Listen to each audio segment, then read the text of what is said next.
सितंबर 2024 का ये महीना कर्क राशि के लिए एक नए भाग्य का शुभारंभ लेकर के उपस्थित हुआ है। जानते हैं कि कैसे इस महीने एक नए भाग्य का शुभारंभ होने जा रहा है, क्या कारण होगा, क्यों कर्क राशि के लिए हमने ऐसा लिखा है, क्यों कहा है। ध्यान दीजिएगा, एक ऐसा समय चल रहा है जहां पर आप अभी शनि के अढ़ैया से मुक्त हैं और कर लीजिए वो कार्य जो आपको संपन्न कराना है। इसके बाद फिर शनि जब मार्गी हो जाएंगे तब फिर ये अवसर न जाने आए न आए। अब समझते हैं कि विशेष बिंदु इस महत्वपूर्ण वीडियो के क्या होने वाले हैं। सर्वप्रथम जो बिंदु हमने इस वीडियो में लिया है वो यही होगा सूर्य का गोचर परिवर्तन, जो इस समय पर सूर्य आपके स्वयं धन भाव पर उपस्थित है। दूसरा होगा शनि का मध्यांतरण अवस्था पर होना, इसके क्या परिणाम होंगे। तीसरा प्रभावी उपाय होगा धन भाव अर्थात लाभ भाव पर उपस्थित देवगुरु बृहस्पति का प्रभाव। चौथा सबसे महत्वपूर्ण होगा शुक्राचार्य महाराज इस समय पर 18 तारीख से एक मालव्य नाम का राजयोग भी बना रहे हैं कर्क राशि के लिए। क्या परिणाम होंगे, कैसे परिणाम मिलेंगे, इस बात को हम जानेंगे। कौन सी वो तारीखें होंगी जो तारीख हमारे लिए बेहद अनुकूल व सफलता कारक होंगी। कौन सी वो तारीख हैं जिन तारीखों में हमें सतर्क रहने की भी आवश्यकता पड़ेगी।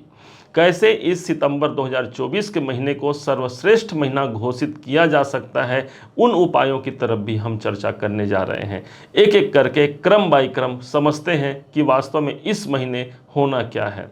प्रारंभ करते हैं, आपके अपने राशि के स्वामी ही चंद्रमा बनते हैं इन्हीं चंद्रमा से। बहुत कम बार ऐसा होता है जब एक तारीख का समय हो, किसी महीने का शुभारंभ हो और चंद्रमा स्वयं अपनी ही राशि अर्थात कर्क राशि पर हो। ये चंद्रमा बड़ा ही प्रभावपूर्ण ग्रह है और आपके अपने राशि का स्वामी चंद्रमा प्रथम तारीख से ही आपके लगन को ही, आपके अपने राशि को ही सुशोभित कर रहा होगा। इस कारण से भी ये महीना काफ़ी महत्वपूर्ण होता है। दूसरा महत्वपूर्ण बिंदु हो गया भगवान सूर्य का गोचर परिवर्तन। अभी देखा जाए तो 16 तारीख तक धन भाव पर ही सूर्य उपस्थित है, अर्थात धन से जुड़े हुए कार्य यहाँ पर संपन्न होते हैं, बैंकों से जुड़े हुए कार्य यहाँ पर संपन्न होते हैं। आपकी वाणी में एक नया ओज रहेगा, एक नई जिज्ञासा रहेगी आपकी वाणी में, जिसके माध्यम से आप अपना और लोगों का भी कल्याण करा पाते हैं। यही तो है राजा की उपाधि जो आपके द्वितीय भाव पर उपस्थित है। दूसरा, घर जब प्रभावी होता है सूर्य के द्वारा, अर्थात कौटुंबिक जीवन भी बहुत अनुकूल स्थिति को प्राप्त करता है। जैसे ही 16 तारीख के सायंकाल का समय आता है, सूर्य भगवान एक घर आगे गोचर कर जाएंगे। अब यहाँ पर देखा जाए तो तीसरा घर सूर्य के अपने मित्र का घर बुध का घर है और इस हिसाब से उसी मित्रता को निभाते हुए भी बुध उनको स्थान प्रदान करेंगे और एक योग बन जाता है सूर्य केतु का सूर्य ग्रहण योग। ज्योतिष में सूर्य ग्रहण योग को बहुत अच्छा नहीं माना जाता, इस कारण से तीसरे भाव से संबंधित हमको ध्यान भी रखना होगा, जैसे कि भाई बहनों से कोई लंबा विवाद नहीं करना है। इस समय पर कोई विशेष एग्रीमेंट करने से पहले आपको दस्तावेजों को अच्छे से जांच लेना है, परख लेना है, उसके बाद ही उन दस्तावेजों पर आपको हस्ताक्षर करना है। यह है तीसरे भाव का परिणाम। लेकिन सूर्य जब उपस्थित होंगे तो केतु के प्रभाव को भी तो यहाँ न्यून करेंगे, क्योंकि केतु यहाँ पर उपस्थित है तीसरे घर पर। यदि कोई संघर्ष चल रहे हैं तो सूर्य जहाँ पर होते हैं सर्व पापघ्नम, अर्थात समस्त प्रकार के पापों का हनन करते हुए हमारे कर्तव्यों का प्रतिफल भी यही सूर्य दिला पाते हैं जो तीसरे भाव पर उपस्थित है। तीसरा सबसे महत्वपूर्ण गोचर होगा शनि का मध्यांतरण अवस्था पर होना।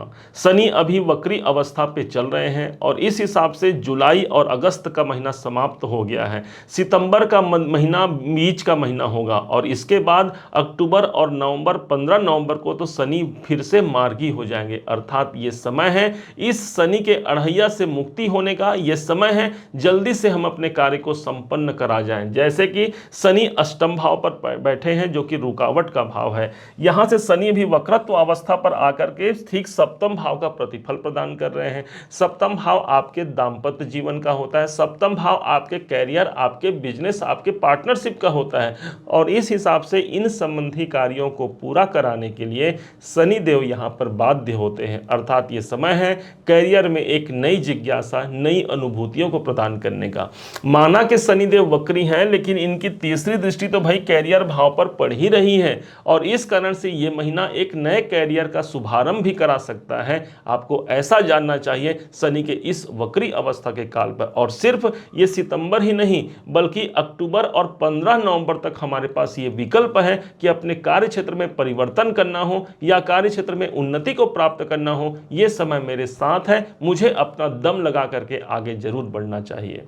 अब समझते हैं देवगुरु बृहस्पति को। देवगुरु बृहस्पति सदैव के लिए कर्क राशि के योग कारक हैं और आपके भाग्य के मालिक बनते हैं, और यही भाग्य के मालिक अपने स्थान से ठीक तीसरे भाव पर हैं और अपने इस समय पर ये अपने मित्र मंगल के नक्षत्र पर प्रवेश किए हुए हैं। मंगल इस समय पर 12वें घर पर है। ध्यान दीजिएगा, यदि कोई इन्वेस्टमेंट करना है तो सिर्फ सितंबर का महीना ही नहीं, अभी लंबा समय आपके पास उपलब्ध है जहां पर कोई बड़ा इन्वेस्टमेंट हो सकता है, बड़ा निवेश हो सकता है। आप विदेश में रहते हैं, विदेश संबंधी कार्य करते हैं तो मंगल अभी 12वें घर पर है भाई, उस संबंधी कार्यों को ही यहाँ पर सुनियोजित ढंग से आगे बढ़ाएंगे, अर्थात लाभ और साथ ही साथ इन्वेस्टमेंट के लिए ये महीना नींव का पत्थर बन सकता है। आपको ऐसा जानना चाहिए।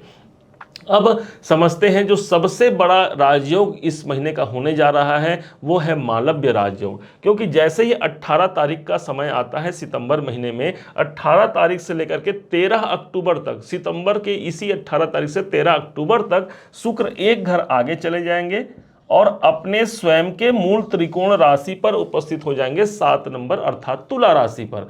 आपके अपने कर्क राशि से चतुर्थ भाव है। इस हिसाब से एक नए राजयोग की प्राप्ति होती है। किसी कारण से मन अशांत है, कोई कार्य हमारा संपन्न नहीं हो रहा है, तो केंद्र पर शुक्र आए हैं। शुक्र को ध्यान दीजिएगा, धन के कारक माने गए हैं। हमारे पास जितना भी वेल्थ होता है, पैसे होते हैं, इन सब के अधिष्ठाता एकमात्र शुक्राचार्य ही होते हैं। और जब ये अपने स्वयं केंद्र भाव पर होंगे तो धन की परिकाष्ठा तो मजबूत होती ही होती है, साथ ही साथ मानसिक शांति भी यहाँ पर प्राप्त होती है।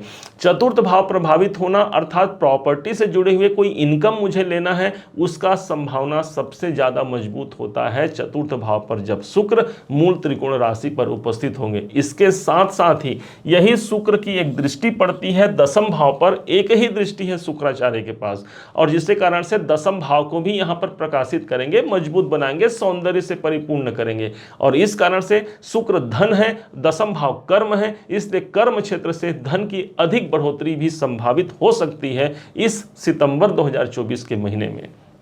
अब समझते हैं उन तारीखों को जो तारीख आपके लिए बेहद अनुकूल व सफलता कारक सिद्ध हो सकते हैं इस सितंबर महीने में, और उन तारीखों को भी जानेंगे जिन तारीखों में आपको सतर्कता रखनी होगी।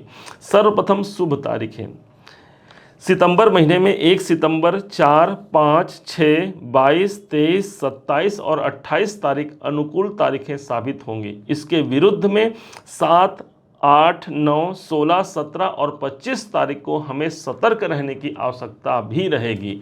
यदि इस दिवस भी कोई आवश्यक कार्य करना पड़ जाए तो अपने गुरुवर का आशीर्वाद लेकर के, अपने इष्ट देव का सुमिरन करके आप उस कार्य को संपन्न कराइए, निर्विघ्नता पूर्वक वह कार्य संपन्न हो जाएगा। इस महीने को सर्वश्रेष्ठ महीना साबित करने के लिए ये महीना है 7 तारीख से श्री गणेश चतुर्थी का पर्व प्रारंभ हो जाता है और ठीक 17 तारीख को अनंत चतुर्दशी के दिन संपन्न होता है। अर्थात सबसे बड़े देवता जो कि विघ्न हरण मंगलकरण करने वाले हैं, हमारे एस्ट्रोलॉजी के मेन जो ग्रह माने गए हैं, जो मेन देवता माने गए हैं, यही है श्री गणेश जी महाराज। और इसी कारण से जितने भी ग्रह हैं, इन सब ग्रह को कंट्रोल किया जा सकता है एक गणेश जी की पूजा से, उनकी आराधना से। तो इस समय पर ये जो समय होगा उसमें गणेश जी की पूजा करना है, उनके नाम का स्मरण करना है। 12 नाम होते हैं श्री गणपति जी के, सुमुखश्चैक दंतश्च कपिलो गजकर्णकः लंबोदरश्च विकटो विघ्ननाशो विनायका धूम्रकेतुर गणाध्यक्षो भालचंद्रो गजानन द्वादशैतानि नामानि यह पठे शृणुयादपि विद्यारंभे विवाहे च प्रवेशे निर्गमे तथा संग्रामे संकटे चैव विघ्न तस्य न जायते। अर्थात हमारे कार्यों में विघ्न आने ही नहीं देंगे, ऐसे श्री गणनायक जी महाराज हैं। हरा हरा दुर्वा इस गणेश चतुर्थी के समय पर भगवान गणपति जी को अर्पण कीजिए, कार्य की सिद्धि के लिए उनसे प्रार्थना कीजिए। निश्चय मानिए एक नए भाग्य का शुभारंभ लेकर के भगवान श्री गणपति जी आपको आशीर्वाद प्रदान करते हुए ग्रहों का ऐसा संगम ला दिए हैं जहाँ पर हम उस कार्य को संपन्न करा सकते हैं। उम्मीद है आप सबने इसे समझा है, आप सबने इसे जाना है। यदि आपने इसे समझा है, जाना है, मेरे समझाने का प्रयास यदि आपको सार्थक लगा हो, मेरे समझाने का तरीका यदि आपको सार्थक लगा हो, तो हर बार की भांति इस बार भी अपना प्यार भरा लाइक और कमेंट करना कभी मत भूलिएगा। और हाँ, यदि अभी तक आपने चैनल को सब्सक्राइब नहीं किया है, सब्सक्राइब जरूर कीजिएगा। पुनः एक बार फिर आप सभी का दिवस बहुत मंगलमय हो, इन्हीं शुभकामनाओं के साथ। जय श्री राम।